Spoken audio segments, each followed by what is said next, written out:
मुख्तलिफ मौक़िफ़ सामने आ चुके हैं। नज़ीर चौहान साहब ये कहते हैं कि जनाब जहांगीर खान तरीन साहब और इसके साथ साथ शहजाद अकबर साहब की मुलाकात हुई, अली ज़फ़र साहब भी वहाँ पे मौजूद थे और ये कह दिया गया कि जनाब एवरीथिंग इज़ क्लियर, कोई ऐसी बात नहीं। लेकिन शहजाद अकबर साहब इस बात को डिनाई कर रहे हैं कि जी हमारी किसी किस्म की कोई मुलाकात नहीं हुई और जो कुछ भी होगा वो कानून के मुताबिक होगा। मियाँ साहब अब ये करना क्या है, मामला किस तरह आगे लेके चले सर? देखिए बात बिल्कुल वाज़ेह है। अगर अली ज़फ़र साहब कोई रिपोर्ट अगर बनाते हैं, प्राइम मिनिस्टर तक आती है और वो रिपोर्ट अगर डिफरेंट होती है जो ऑलरेडी जहांगीर तरीन साहब के ऊपर जो एलिगेशंस हैं उससे जी, और वहाँ से एक कोई चीज़ निकलती है कि इनके साथ ज़्यादती हो रही है, तो वो ज़रूर प्राइम मिनिस्टर ने वादा किया हुआ है कि किसी के साथ ज़्यादती नहीं होगी और विक्टिमाइजेशन नहीं होगी। अच्छा, और अगर हालात इसके बरक्स होते हैं और उस रिपोर्ट के पब्लिक होने के बाद उसमें कोई ऐसी चीज़ नहीं होती तो फिर ऑलरेडी जो चीज़ें चल रही हैं वो उसी तरह से चलेंगे। देखें, जिस इमरान खान को मैं जानता हूँ वो ना तो जानबूझकर किसी को इंतकाम का निशाना बनाएगा जहांगीर तरीन साहब को, कि जिनकी पार्टी के लिए बड़ी कुर्बानियाँ सर्विसेज रही हैं और बहुत अरसा तक वो बहुत करीब तरीन इमरान खान साहब के समझे जाते रहे हैं, बड़े बड़े फैसले उनकी मुशावरत से होते रहे, कि उनको इमरान खान जानबूझकर क्यों विक्टिमाइज करेगा और केसेस उनके ऊपर बनाएगा। बिल्कुल भी, मेरा 20-25 साल से उनके साथ करीबी ताल्लुक रहा है पार्टी के मुख्तलिफ ओहदों के हवाले से भी, और ना वो कभी ब्लैकमेल होंगे। ओके, उनकी हुकूमत चली जाए लेकिन वो सरेंडर नहीं करेंगे। वो ये तो बात है, अगर वो कन्विंस हो जाएं कि नहीं ये वाकई इसमें कोई थोड़ा सा बैलेंस नहीं रहा और ये गलत हो गया है, तो वो जरूर अलानिया वो उसके साथ रिकंसाइल करेंगे और कहेंगे कि ये गलत हुआ है और वो सॉरी करेंगे कि ये गलत मुझे किसी ने कहा था और गलत हो गया। और अगर लेकिन ब्लैकमेलिंग में नहीं आएंगे। अगर वो सॉरी वाली स्टेज आई तो फिर ऑपोजिशन से भी हो सकता है। हालांकि अपोजिशन के अगर केसेस गलत हुए तो ये तो नैब और बाकी अदालतें आपके सामने सारा कुछ कर रहे हैं। इमरान खान को पर्सनल होके तो किसी के बारे में कोई शाइस्ता साहिबा आपने गुफ्तगू सुनी मियां साहब की, ये तो कितनी अच्छी डेवलपमेंट है। आप लोग जो बार बार कहते थे जी इंतकाम लिया जा रहा है, वो कह रहे हैं अगर वो हुआ तो उस पर भी कहेंगे नहीं ये गलत हुआ है। बिस्मिल्लाहिर्रहमानिर्रहीम। थैंक यू मंसूर, मुझे अपने प्रोग्राम में लेने के लिए। प्लीज मेरी आवाज एको वो चेक करते हैं जी, उसको ठीक कराते हैं, एको चेक करें जी। अच्छा, अब मेरा, आपने 6 सवाल किए। मेरा तो बहुत इंटरेस्टिंग कॉन्वर्सेशन हो रही थी बिटवीन महमूद रशीद साहब और चौहान साहब के बीच में। देखें, मुझे ये बताएं, मैं आपको आज कह रही हूं कि तरीन साहब सियासी जरूरत है इमरान नियाजी साहब के, तो इसलिए एनआरओ तो मुबारक हो उन्हें कि उन्हें मिल चुका है। अच्छा, अब मुझे ये बताएं कि 2-3 दिन हो गए, 2-3 दिन पहले से राजा रियाज साहब ने ये कहना शुरू कर दिया था कि जो भी फैसला आया हमें मंजूर होगा। अगर रिपोर्ट अभी शाया भी नहीं हुई, प्राइम मिनिस्टर को दी भी नहीं गई, तो इन लोगों को उस रिपोर्ट के बारे में कैसे पता चला? पहले तो ये बताएं। अब मुझे ये बताएं कि क्या नियाजी साहब जो कहते रहे कि अदारों पर इत्माद, तो क्या उन्हें अपने ही एफआईए पर इत्माद नहीं है? क्योंकि आज तो जो बात नवाज शरीफ कहते थे, पूरा पीएमएलएन कहता था, वो बात विंडिकेट हो गई कि अपनों के लिए इंतकाम और विक्टिमाइजेशन है नहीं है, और दूसरे ऑपोजिशन के लिए विक्टिमाइजेशन भी है, और नियाजी साहब बोगस, नफरत और इंतकाम की आग में भरे हुए हैं। देखिए, आप मुझे बताएं, एफआईए की तफ्तीश में 2 एफआईआर कटी हुई हैं। अगर क्लीन चिट मिलनी है तो अब ये क्लीन चिट अदालतों से मिल सकती है, नियाजी साहब नहीं दे सकते। आप मुझे बताएं, तफ्तीश के दौरान डॉक्टर रिजवान को बदला गया, कभी ऐसा हुआ है? तो वो तो बात तो किस तरफ जा रही है, वो तो आपको, हमें और सबको नजर आ रही है। ठीक है शशि साहबा, ये शशि बुलेजो साहबा, तमाम 42 लोग इनकी जरूरत है। शशि बुलेजो साहब, ये गुफ्तगू जो आपने सुनी है, लेकिन मियां साहब ये कहते हैं कि आप इमरान खान साहब से एक्सपेक्ट मत करें कि वो ब्लैकमेल होंगे, वो इंसाफ का रास्ता लेंगे और अगर गलत हुआ है कहीं पे तो उसको भी नहीं छोड़ेंगे अगर किसी ने जानबूझ के सियासी इंतकाम लेने की कोशिश की है।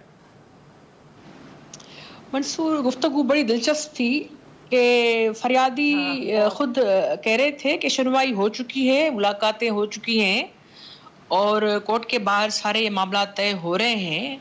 अब फवाद साहब या शहजाद साहब या पीटीआई के दूसरे भाई हमारे जो भी कुछ कहें, लेकिन वो खुद जो है जो ग्रीव जो समझते हैं अपने आप को विक्टिम, वो पार्टी खुद कह रही है कि मामला तय पा रहे हैं और जिस तरीके से तय पा रहे हैं वो सामने है। अभी बात यह है कि फिर बंदा जब ये दोहरे मयार हों तो फिर सबको लेक्चर देना वो बंद करे। और अपोजिशन के हवाले से अभी हमारी सुनवाई तो खुर्शीद शाह साहब की तो अभी तक बेल भी नहीं होती, नैब के हवाले से कहती हूँ। और अगर शहबाज शरीफ साहब को इंसाफ मिलता है कोर्ट से तो फिर यहाँ कोई ECL में अचानक से काबीना फैसला कर लेती है, या पीपल्स पार्टी के खिलाफ रोज आए दिन जो नए रेफरेंस आसिफ अली जरदारी साहब के खिलाफ या दूसरों के खिलाफ। बात यह है कि ये एक ही पाकिस्तान है और उसमें दो इंसाफ के तकाजे नहीं होना। क्रिमिनल जस्टिस सिस्टम में बड़े मसाइल हैं और ये एहतसाब और इंतकाम में अभी तक फर्क जो है, खास करके PTI के दौर में जो थोड़ा बहुत भी था वो भी उन्होंने करके जो है अपने लिए वो रूल्स का सेट अलग रखा है। या अब तरीन साहब के हवाले से इंसाफ के लिए हम भी कोई भी हो, लेकिन बात सामने बजट है, अदब एतमाद की तलवार हर वक्त लटकती है, बैसाखियों पे खड़ी हुकूमत है। आने वाले दिनों में जो है अपोजिशन कोई भी तगड़ा कदम अगर उठाएगी तो तरीन ग्रुप जो है वो नेचुरली वो पार्ट प्ले कर सकता है। तो अब अपनी जब सामने तलवार नजर आती है तो फिर फवाद चौधरी साहब, शहजाद अकबर साहब मुलाकातें भी हो जाती हैं और वो साहब खुद आकर बताते हैं कहाँ मुलाकातें हुई, कैसे हुई, रिपोर्ट पब्लिक नहीं होती। ठीक है, पता नहीं चलता। जी आयशा, ये सारी जो गुफ्तगू हो रही है, मुझे ना एक सीन याद आ रहा है। मुझे बताइएगा कि ये वो वाला केस नहीं, क्योंकि मियां साहब ने ना मुझे थोड़ा सा डाउट में डाल दिया। आपको याद है वो पैनामा केस जब हुआ था और कोर्ट का फैसला आया था तो सारे विक्ट्री का निशान बना के बाहर आए थे। तो उसके बाद जब JIT बनी और रिपोर्ट आई तो सब कुछ तो वो चौहान साहब खुशखबरियां तो सुना गए। मियां साहब कहते ठहर जो पब्लिक को होने दो रिपोर्ट, उसके बाद देखेंगे। ये कहीं वो वाला केस तो नहीं होने लगा? मैं एग्री करूंगी। मैं तो चौहान साहब होते तो उन्हें कहने वाली थी कि मिठाइयां बांटने में जल्दी ना कर लीजिए। वो तो कह रहे हैं बांट दें। तो यही तो उनको कहना था कि वो चले गए कि मिठाइयां बांटने में जल्दी ना करें, जो मियां महमूद रशीद साहब कह रहे हैं या जो शहजाद अकबर ने सोशल मीडिया पर अपना पॉइंट ऑफ व्यू डाल दिया है। हाँ। इसके बाद वो जो आपने सवालात उठाए हैं और जो जिस तरह मियां साहब कह रहे हैं कि वजीर आजम साहब तो न्याय इस पे बिलीव करते हैं, उनका एक नैरेटिव है एहतसाब का, वो उसको लेकर चल रहे हैं। बट जो ग्राउंड रियलिटी इस वक्त दिख रही है कि वक्ती तौर पर ये जो तरीन ग्रुप नामी लोग इकट्ठे हैं, इनको एक छोटा सा लॉलीपॉप दिया गया है कि किसी तरह से बजट को निकाल लिया जाए। जो इन हाउस आपका तमाम मामला खराब हुआ है उसको थोड़ा ऑर्डर में लाने की कोशिश की गई है। जो लोधरा से रिपोर्ट्स आ रही हैं, वहां पे जो तैनातियां कुछ की गई हैं वो किस हिसाब से की गई हैं, यानी कि वक्ती, क्योंकि ये वजीर आजम साहब के इख्तियार में नहीं है। आपने भी कोट कर दिया यहाँ पे, जो ये रिपोर्ट इसकी कानूनी हैसियत नहीं है। ये जो अपना इन हाउस आपस में चपकलिश चल रही है ना, क्योंकि ये सिर्फ तरीन ग्रुप नहीं कह रहा।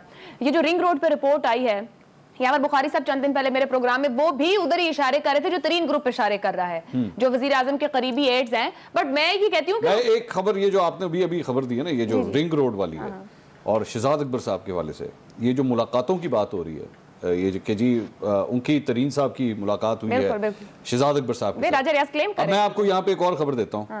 शहजाद अकबर साहब की रिंग रोड के हवाले से भी कल एक बड़ी अहम मुलाकात हुई है और तरीन साहब का ग्रुप जो कुछ कह रहा है ना कि जी मेरा इसके से कोई ताल्लुक नहीं है, तो उस मुलाकात में भी कुछ यही टोन ली। अब मंसूर अब इसको खोले, अब सेम बातें तरीन ग्रुप कर रहा है, सेम बातें रिंग रोड वाले कर रहे हैं, उसी किस्म की बातें ऑपोजिशन कर रही थी। अभी जो मियां साहब ने एक बात कही कि एहतसाब इनका एक, जिसे कहते हैं ना, जिसको रख कर आप मंशूर के तौर पे यहां तक पहुंचे हैं, आप उस पर अपने कमजोर होने का शायबा नहीं दे सकते। बक स्टॉप कहां करेगी? एट प्राइम मिनिस्टर और शहजाद अकबर। मतलब है शहजाद अकबर साहब ये कहते हैं मुझे जान छुड़ाओ, मुझसे पीछे हटाओ किसी तरह से। कुछ और खबरें भी इस्लामाबाद से ये आ रही हैं कि तरीन के वाली मामले के ऊपर शहजाद अकबर साहब थोड़ा सा पीछे। वो किसने पीछे किए होंगे या किसने आगे किए होंगे? किस पे मामला रखा है? प्राइम मिनिस्टर साहब या तो लीडिंग फ्रॉम द फ्रंट है इस वक्त कि अगर उनको लगता है कि इनको छो गया ले लिए तो ऑपोजिशन छोड़ेगी। तो ये बट वक्ती तौर पे तो चाहिए ना उनको, बजट तो निकालना है आपने ना। वक्ती तौर पर इतनी ज्यादा रिफ्ट्स और इतने महाज क्या PTI की हुकूमत अफोर्ड कर सकती है? एक तरीन ग्रुप नहीं, एक और भी ग्रुप की खबरें पड़ रही हैं बीच में से। सो कितने महाज, ऑपोजिशन एक अलहदा महाज है। वो सपोर्ट सिस्टम जो इस मुल्क में हर हुकूमत को चाहिए होता है, वहां से ऑलरेडी खबरें अच्छी नहीं आ रही। वो डिलीवरी का सपोर्ट सिस्टम जो इंतजामिया देती है, ब्यूरोक्रेसी देती है, वहां से भी खबरें अच्छी नहीं। कितने महाज खोलें?